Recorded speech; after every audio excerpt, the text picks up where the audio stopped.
حضرت ابو ہریرہ رضی اللہ تعالی عنہ فرماتے ہیں کہ آقا صلی اللہ علیہ وسلم نے فرمایا اس میں تین چیزیں ہیں. پہلی چیز یہ ہے کہ من عطا حائزا، جس نے اپنی بیوی سے جس نے حالت حیض میں بیوی سے کیا کی سو، جس نے حالت حیض میں بیوی سے کیا کی، یہ بھی گناہ کبیرہ ہے. اور وامرأۃ فی دبرہا، یا بیوی سے کیا کی لواطت، فی دبرہا کا کیا ترجمہ ہوگا لواطت، یہ بھی گناہ کبیرہ ہے. او کاہنن، یا کس کے پاس میں آیا کاہن کے. اب آپ کہیں گے کاہن کسے کہتے ہیں؟ کاہن کہتے ہیں اس آدمی کو، مرد بھی ہو سکتا ہے کاہن اور عورت بھی. مرد ہو تو کاہن کہتے ہیں، عورت ہو تو اسے کیا کہتے ہیں کاہن، جو غیب کی باتیں بتانے کا دعویٰ کرتے ہیں. یعنی یہ کہتے ہیں کہ ہمارے پاس کس کی خبریں آتی ہیں. اب لانے والے کون ہوتے ہیں ان کے پاس؟ شیطان، جو ایک خبر کے اندر 100 جھوٹ ملا کر ان تک پہنچا. تو خبر ہوتی ہے اور اپنی طرف سے کتنے جھوٹ ملا دیتے ہیں. ایسے آدمیوں کو کیا کہا جاتا ہے کاہن. وہ کبھی تو ہاتھ کی لکیریں دیکھ کر بتاتے ہیں کہ بھائی تمہارے ساتھ ایسا ہوگا ایسا ہوگا. نہیں بیٹھے ہوئے ملیں گے تمہیں سڑک کے کنارے، بہت سے لوگ اپنے ہاتھ کی لکیریں انہیں دکھاتے رہیں، وہ بتاتے ہیں کہ ایسا ہوگا، خزانہ مل جائے گا. بعض جو ہیں وہ حساب کتاب ایک ہوتا ہے، اس کی لکیریں وغیرہ بنا کر بتاتے ہیں کہ دیکھو ایسا ہے کہ تم جو یہ فیکٹری شروع کرو اس تاریخ میں شروع کرنا، شادی جو ہے اس تاریخ میں رکھنا.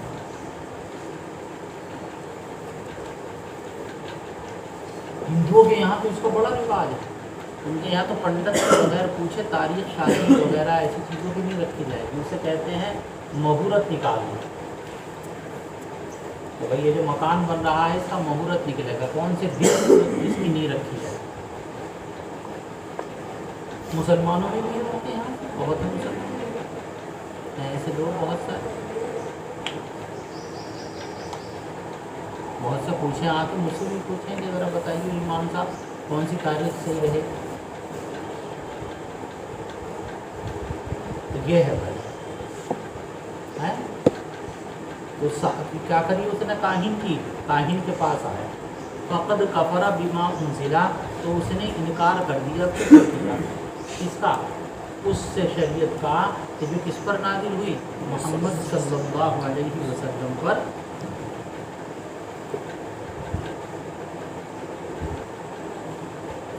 اب اس حدیث پاک کی بنیاد پر ایک مسئلہ کھڑا ہو گیا بہت بڑا. مسئلہ یہ ہے کہ مرتکب کبیرہ کافر ہے، جیسے کہ میں بتا کر آیا کہ ان کے نزدیک، معتزلہ کے نزدیک، خوارج کے نزدیک ایمان سے نکل جاتا ہے معتزلہ کے یہاں، اور خوارج کے یہاں کیا بن جاتا ہے کافر. اہل سنت والجماعت جو ہیں وہ مرتکب کبیرہ کو کافر نہیں کہتے. اب یہ تینوں کام گناہ کبیرہ ہیں. کون کون سے؟ من عطا حائزا، حالت حیض میں صحبت کرنا، لواطت کا کرنا، اور اسی طریقے سے بھائی کیا کاہن کے پاس میں آنا. تینوں کیا ہیں یہ؟ اس گناہ کبیرہ پر حکم کس کا لگ رہا ہے؟ کفارہ کا. اس جیسی حدیث سے استدلال کون کرتے ہیں؟ معتزلہ اور خوارج. تو پتہ چلا کہ جو گناہ کبیرہ کا ارتکاب کرے گا وہ اسلام سے اور کیا ہو گیا. اس لیے اہل سنت والجماعت کو ان احادیث کی تعبیر کرنی پڑتی ہے لفظ کفارہ. ایک تعبیر تو وہ یہ کرتے ہیں کہ فقط کفرہ سے مراد یہ ہے کہ اگر ان کاموں کو حلال سمجھ کے کرے تو کافر. کیا سمجھ کر کرے؟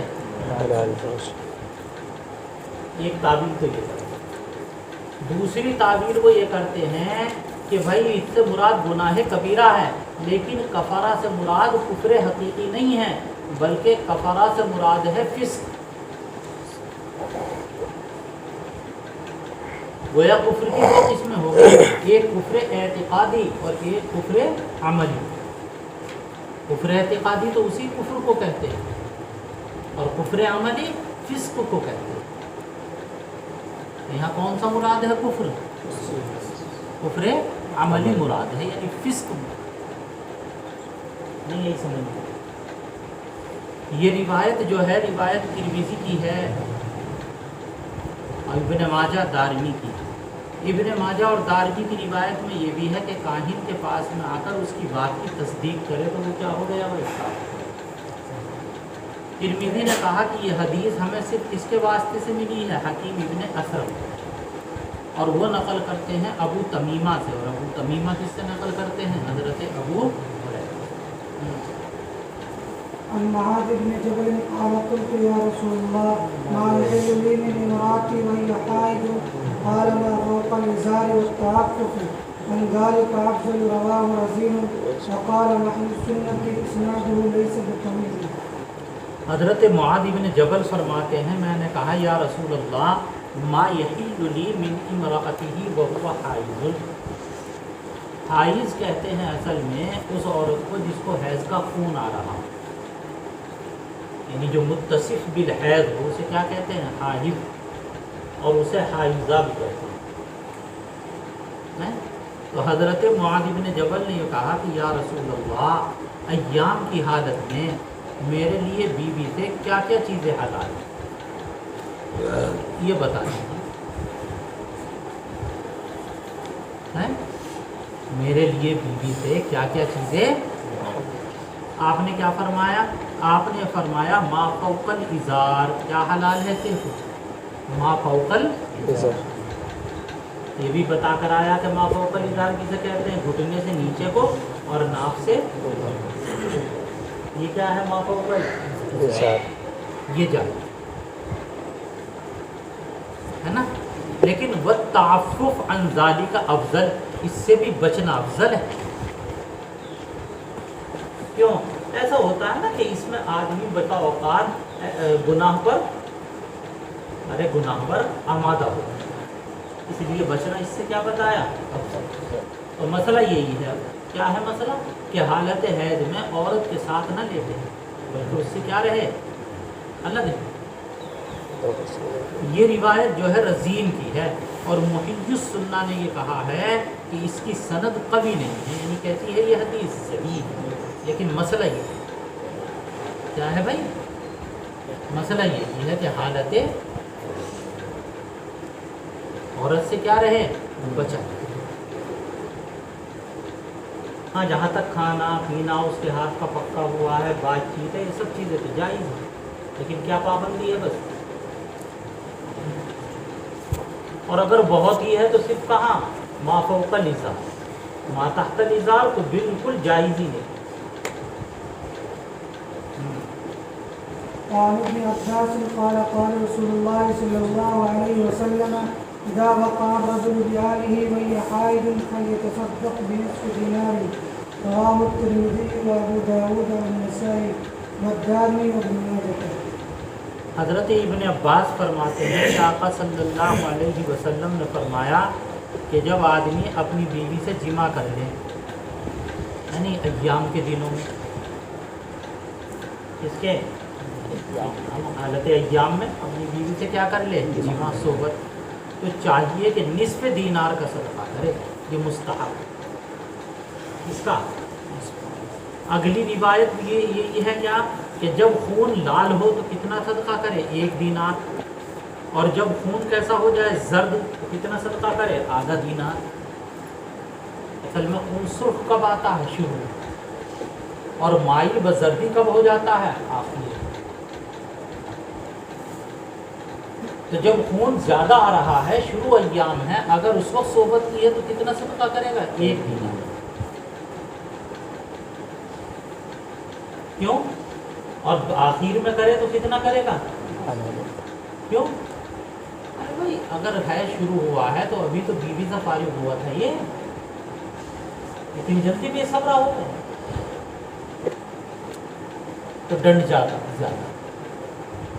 اچھا اب حیض کے ایام ہو گئے آخر، تو بہت دن ہو گئے چونکہ بیوی سے ملے ہوئے ہیں، تو نفس سے مغلوب ہو کر ہو سکتا ہے کہ یہ کس میں مبتلا ہو گیا ہو بیچارہ گناہ میں. تو رعایت رکھی شریعت میں، اور اس کا کیا جرمانہ ہلکا کر دیا. کتنا؟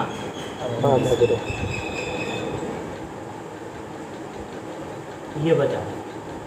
دوسری وجہ یہ ہے کہ شروع میں جو حیض آتا ہے زیادہ آتا ہے، زیادہ گندگی رہتی ہے، اور آخر میں کیا ہو جاتی ہے مقدار. لیکن یہ مستحب ہے صدقہ کرنا. اصل چیز کیا ہے؟ استغفار، توبہ.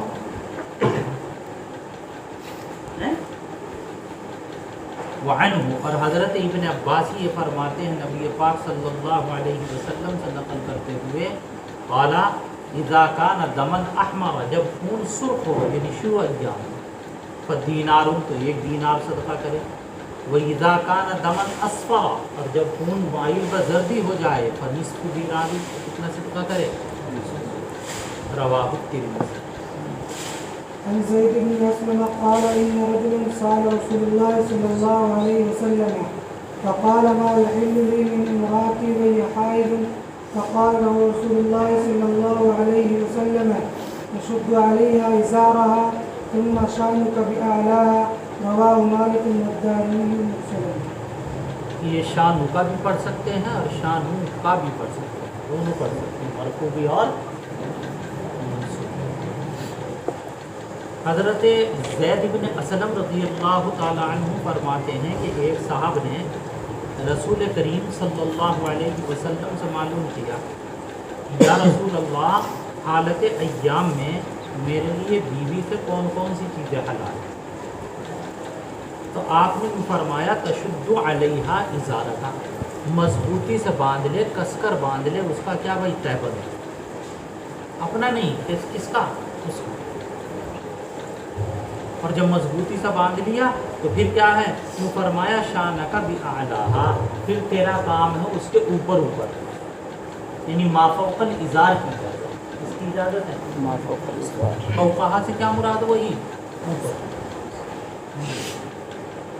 یہ امام مالک اور دارمی نے یہ حدیث جو نقل کی ہے مرسلن نقل کی.